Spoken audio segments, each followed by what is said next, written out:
Okay, well let's start with the traditional A&M greeting. Howdy. Howdy. Howdy. Good to see you all this morning. Thank you for giving me an hour of your time for something that I think is extremely important. Obviously, I teach it, so I think it's important. But I'm absolutely convinced that it's one of the most important things for you to think about with respect to your career. Obviously, you've got to have the technical skills in your field to survive. But what we're going to talk about for the next hour is also really crucial to your career in ways that you might not even think about today. And what we're talking about is public speaking. I apologize for the quality here. We've got some sun coming through, and you'll just have to use your imagination. You will get the slides later.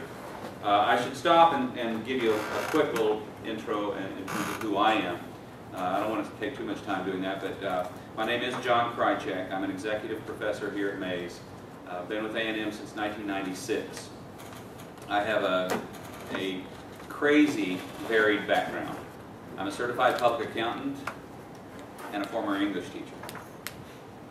So I'm the only one of a kind that I've met, but it's a long story. Let me just say I use both sides of my brain. And I always thought of these as really pretty separate careers until I got the opportunity to teach business communications here at Mays. And that's what I've been doing for about the last 7 years, and it's been a great gig. I teach primarily MBAs, the resident MBAs, our executive MBAs, but I've also begun to teach in our Center for Executive Development. I teach Halliburton execs there as well as some other companies. I work with masters in marketing students.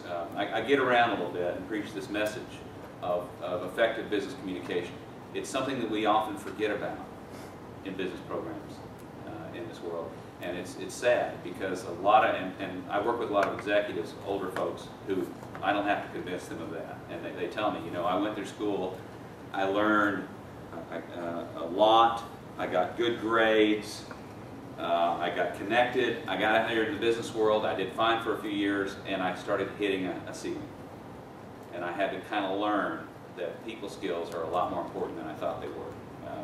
And so it's sort of a neglected area of business, and something that I encourage you to really be working on right now. So let's just jump right into it. What I'd like to start with is a question. This was a question posed to a CEO of Delta Airlines. In the last couple of years, he was interviewed, and I don't remember when it was, I think 2009, and he was asked, okay, you're hiring an executive level position. What are you looking for? What do you think he said? Experience? Experience, absolutely. Time management. Time management?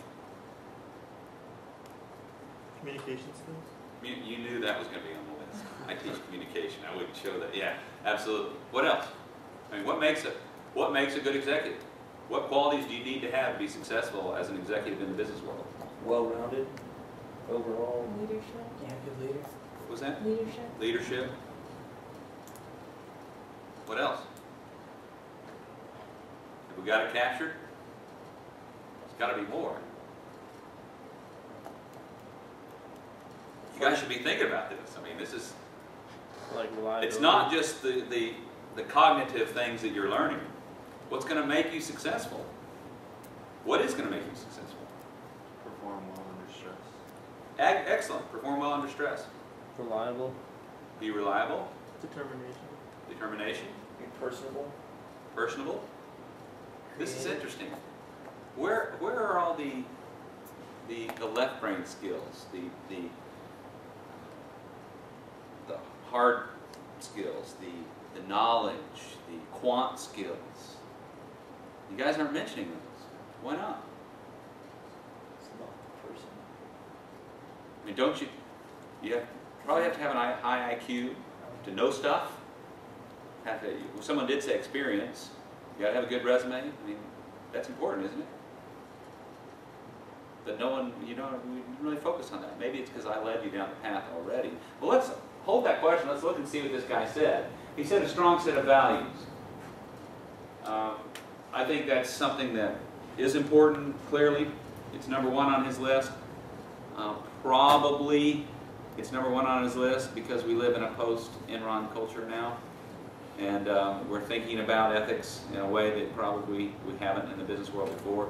And hopefully it's real, but I do think to some extent it's sort of in vogue, you know, to be thinking about this, because we live in this environment of a lot of regulation with Sarbanes-Oxley and high-profile cases right and left of people committing ethical violations. So obviously it's something very important. 2, a really good work ethic. Someone alluded to that. This is clearly not a 9-to-5 job. You want that corner office with the big salary and all the perks. It's not a 9-to-5 job. There it is, really good communication skills. You knew that was going to be on the list. Adaptability to change. This is another one that I think is probably relatively recent on a list like this. Believe me, as an old guy who remembers a time when I was working for Coopers and Lybrand in the Dallas office in 1982, I remember when we got our first PC in the office. And we had the PC room. And we'd go by and look at it, and it sat in there like on a throne or something, and we were just blown away by this. You fast forward to now, and we're all holding the internet in our hands, right? The world's changing fast, really fast, and so clearly that's something you're going to have to be, a quality you're going to have to be a successful business executive, is be adaptable to change. Team skills and the ability to motivate people. This is another interesting one to me. Team skills, we see this creeping up on the list of things employers are asking us for. What traits do you want the Mays business graduates to have? And one of the things we hear a lot from employers is team skills. And I think it's probably because more and more work is getting done in teams. It's easier to do now. The world's smaller. We have the technology to work together in ways that we never did before. And the ability to motivate people, clearly, that's important. I was talking to a Halliburton exec recently, and he said, you know, at my level, this is a former engineer that worked his way up. He said, at my level, what it's about now is people. It's how I work with people and how I negotiate issues with people. That's what it's become all about at my level. And the last thing on the list I think is a really interesting one is emotional IQ. We think about IQ, you know, it's a given perhaps, but emotional IQ is something, if we had time, we could dive into it. If you don't know much about that, I encourage you to look at that. But again, with the list you guys gave me, and this list too, where are the so-called hard skills, the technical skills? Why aren't they on this list? I think it's implied that you know. It's implied. Absolutely. And you just made my point. As you rise the corporate ladder, so to speak, the things that are important to you now, entering the workforce, become more and more, and just it's implied. Everyone has it.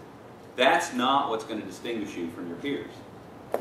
What's going to distinguish you from your peers are these so-called soft skills that we often think of as, oh, that's just soft skills. And we kind of push that aside, that that's not as important as things like GPA, technical skills, and experience, etc. I really think there's an inverse relationship. I think as you start off, you've got to have the strong resume.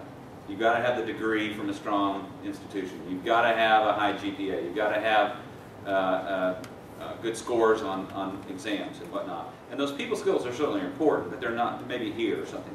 As you move up and get more and more experience in the world, in the real world, what happens is this literally shifts. And those technical skills become less and less important because everyone's got them at that level. And what ends up distinguishing you are these kind of things right here. So I truly think part of your education right now, don't wait. Part of your education right now is to work on your presence. How do I interact with people? How do people see me? What kind of a team player am I? How well do I motivate people? How are my communication skills? Etc. I really do think this is important, something you should be thinking about now rather than getting, like some of the execs I work with, getting down the road in 10 years going, oops, okay, I got to work on this now. Okay, so let's move on. I just want to ask you that this one more time, this big general question. What's going to make you successful in business? And don't just tell me what I want to hear. What's your response to that? Let's say you're in a job interview. What's going to make you successful in business? A drive, a constant motivation. Knowledge of the industry that you're applying for. Work ethic. I mean, those things are, again, they're implied, but isn't... Do you agree with me? I mean, anyone want to push back on it? Aren't these the things, in addition to that drive and the work ethic and the strong technical skills, isn't this what's going to make you successful? That's my point today. And that's what's going to make you an effective business leader. And the reason I start with this is it feels to me like, especially younger people, don't really get this message enough in business school. And it's not just Mays, it's all across the country or all across the world.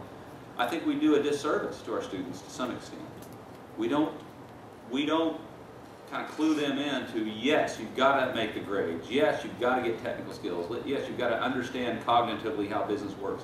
But if you're not working on these kind of skills right here, right now, and you have plenty of opportunities to do it, then you're doing yourself a disservice.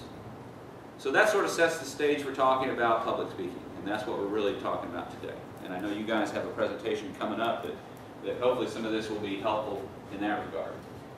Yeah, just one quick quote from a CEO. He said, it's not just public speaking. It's the body language every minute of every day.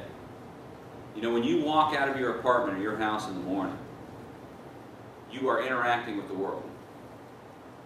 And you are, in effect, presenting yourself to the world by the things you say, by the things you don't say, by your body language, by your facial expressions, by the way you drive, by the way you walk down the hall, by the way you greet each other when you see each other. You're constantly, in effect, public speaking. And what I like to teach my students is, if you will just work on your professional presence, how I relate to the world, what's my vibe, what's my energy like, how do I interact with people?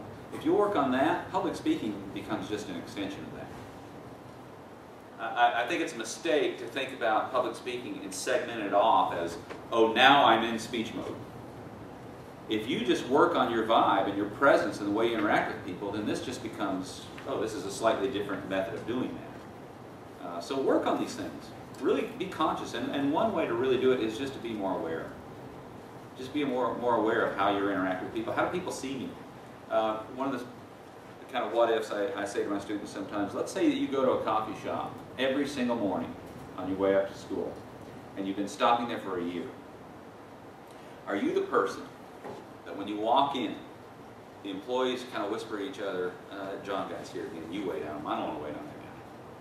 Or are you the person who the employees say, hey guys, John's here? Or are you the person who you've been walking in every day for the last year and they don't have a clue who you are? You leave an impression on the people that you interact with. What is that impression?